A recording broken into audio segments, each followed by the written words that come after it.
Greetings, fellow YouTubers. This is the Budget Army channel with yet another exciting video for your viewing pleasure. All right, this is a response video to NeverEnuffAmmo's video on what it takes to get a concealed handgun permit or concealed weapons permit in the state of Texas.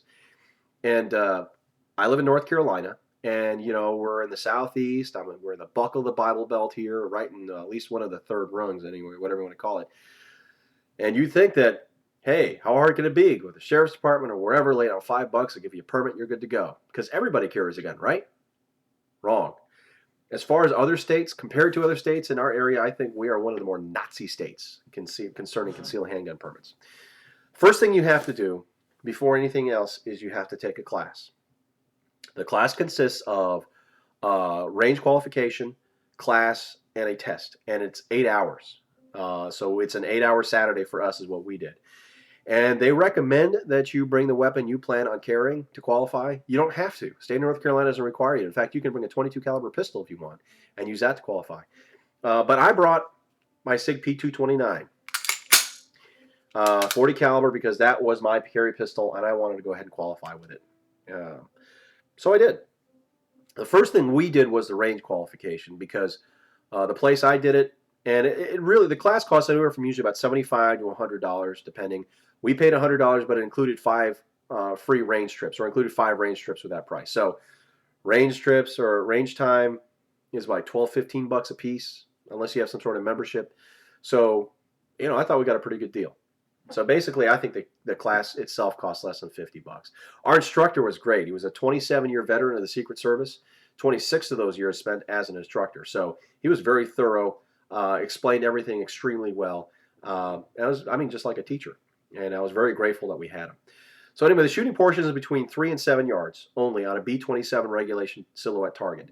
And it's 50 rounds. And all you're required to do is get 35 out of 50 rounds anywhere on the silhouette. So if you shoot them in like the sleeve, that counts. Just 35. You would think that people wouldn't fail it, but people have. In fact, there was a lady that was just taking the shooting portion because she had failed the first time with like a .38 snub-nose revolver. She bought a Springfield XD and got like 47 or 48 out of 50. So, the gun does matter. So basically what it is that it's you shoot in timed strings. So he'll say like 4 shots in 8 seconds or 4 shots in 7 seconds or whatever. And then you start in the ready position, which is whatever your stance is, and then you aim for the hand. One of the hands. I aim for the right hand. He says the instruction. Your coach or my wife, your partner, because everybody came in twos, will repeat the instructions. You nod that you acknowledge you heard what he said, and then she will raise her hand to indicate that I heard. And then his command to commence was not fire or go, it was up. So it's a 4 and 7 seconds. I nod, she raises her hand, he says up, pow, pow, pow, pow, pow, back at the ready. 40 shots we did that for. And the last 10, we had to do a magazine or a revolver reload within that 10-shot string. So semi-autos loaded 2 magazines with 5 rounds each. And then shot 5, changed magazine, shot the other 5. We had 20 seconds to do it in. So, I could have shot it, put it down, picked it back up, shot it. But, I rapid fired because I could. And I got 50 out of 50. My wife got 50 out of 50. Like I said, the ranges weren't no more than 7 yards, 21 feet.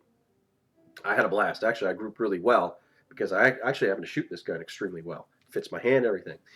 So once you go through that, you pass that, they actually keep your target on file in case you're called into court so they can prove this guy does know how to shoot. So after that, that's 30 minutes. And then the next 7 hours are spent in class. We did get a break for lunch, and we got like 10-minute breaks every hour. But this is the book that we go through. Concealed Carry Handgun Training, from the North Carolina Justice Academy. This is the book they put out, and this is what we have to put out.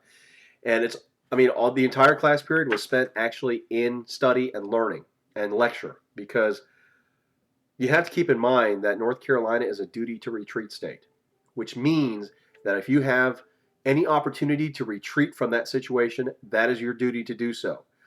You cannot instigate anything. You cannot stir the pot, so to speak. So if you're walking down the street, somebody starts yelling nasty things about you or your wife or your kids, you got to keep walking.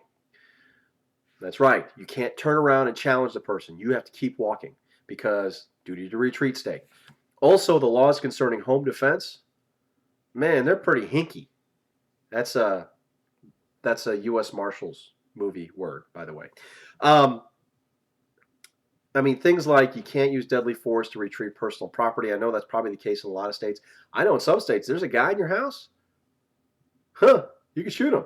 State of North Carolina, you can't. Unfortunately, castle laws didn't exist, or I think they were in the works when we took our class. I can't remember. I think I heard that we do have a castle law now, but it's people I've talked to said, we don't really. So I mean, the laws are really kind of tricky concerning that. Basically, your handgun is your absolute last resort. I mean, you have to be imminently in danger of being killed in order for you to use deadly force. I mean, that's what this book is saying. Is it a pain? You better believe it is, because there's a lot to know. And you got to keep all that in mind, because as concealed carry permit holders, we are actually held to a higher standard because we took a class, we know better. That's the thinking. So that's 7 hours. Like I said, we got breaks every hour for about 10 minutes. We got a break for lunch. That was not included in the 7. So we started at 8:30.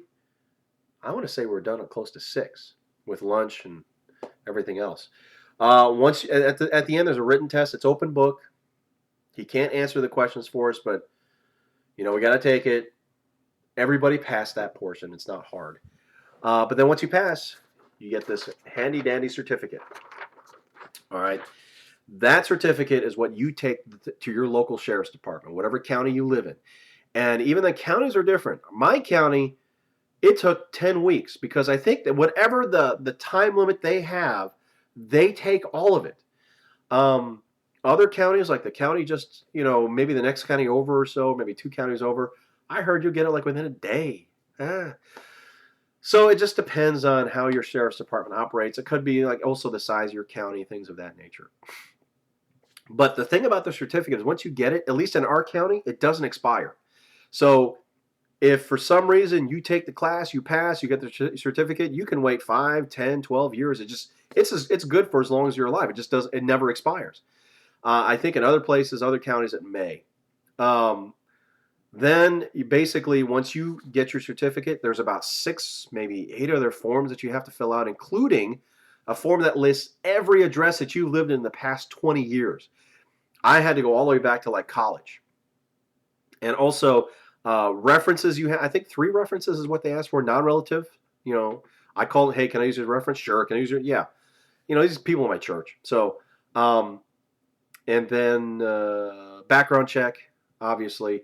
I can't remember what the other forms are. Oh, like have you ever been convicted of a front crime, mental illness, or all this other stuff. And a couple of other forms, I can't remember what it was. But then after you fill out, it's $95 cash that is non-refundable.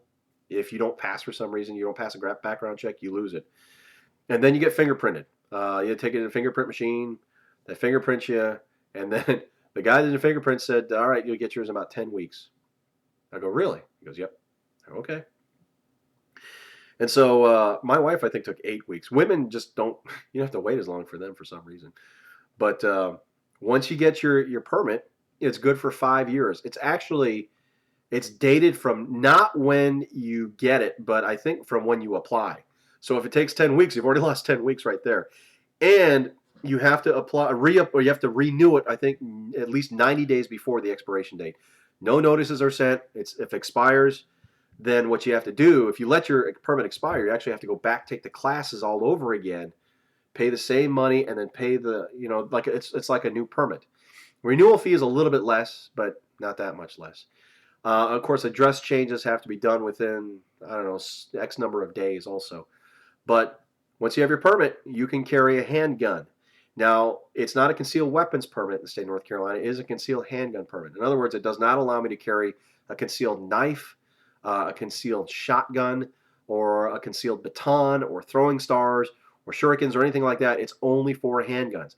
Now, I can carry as many handguns as I want. I can carry my primary, my backup's backup, whatever I want to do. as I guess as long as I can still walk. Um, so there's not a problem with that, but yeah, I mean it is limited to handguns. So that's really the process of how to get a concealed handgun permit in the state of North Carolina. For those of you who already live in the state and are considering it, it's not hard. It's just kind of a pain. State thing. If you're moving to the state of North Carolina, I think you have to be a resident for at least 2 months, if I'm not mistaken, before you can apply for a concealed handgun permit. Another pain, but that's it. I think Never Enough Ammo was also asking for people in other states. He did Texas, I think, looking for me marbles. Ooh, that shook. Did the state of Pennsylvania. I know there are other states out there, except if you live like in Illinois or Wisconsin. I think California can get concealed carry permits too. I think it's a pain. I mean, a major pain to do it. But that's it. I hope it's been helpful. Everybody have a great night. Bye.